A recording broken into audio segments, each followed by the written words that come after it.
പ്രമോദ് കോട്ടൂളി പണം വാങ്ങി എന്നാണല്ലോ പാർട്ടിക്ക് മുന്നിലുള്ള പരാതി. പ്രമോദ് ഇക്കാര്യം സമ്മതിക്കുന്നുണ്ട്? ഇല്ല, പ്രമോദ് സമ്മതിക്കുന്നില്ല എന്ന് മാത്രമല്ല, പരാതിക്കാരിയെ രംഗത്ത് കൊണ്ടുവരാൻ വെല്ലുവിളിക്കുന്നുമുണ്ട് പ്രമോദ്. ആരാണ് പ്രമോദ് കോട്ടൂളി?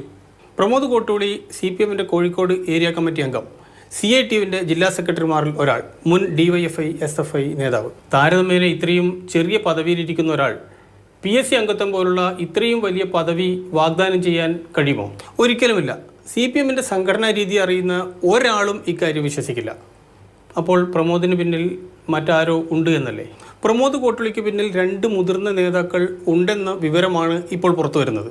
അത് ആരൊക്കെയാണ്? അത് ആരാണ് എന്നുള്ളത് പിന്നീട് പുറത്തു വരും. ഇത്രയുമായ സ്ഥിതിക്ക് പ്രമോദിനെതിരെ നടപടി ഉണ്ടാകില്ലേ? ഉറപ്പാണ് പ്രമോദിൻ്റെ ഏരിയ കമ്മിറ്റി അംഗത്വവും അതോടൊപ്പം തന്നെ CITU സ്ഥാനവും പോകും. ആരാണ് ഈ പരാതിയുമായി രംഗത്ത് വന്നയാൾ? പരാതി നൽകിയത് കോഴിക്കോടുള്ള ഒരു ആയുർവേദ ഡോക്ടർ. അവർ ഇക്കാര്യം പൊതുസമൂഹത്തിന് മുന്നിൽ സമ്മതിക്കുന്നുണ്ട്? ഇല്ല, അവർ തൽക്കാലം രംഗത്ത് വരില്ല.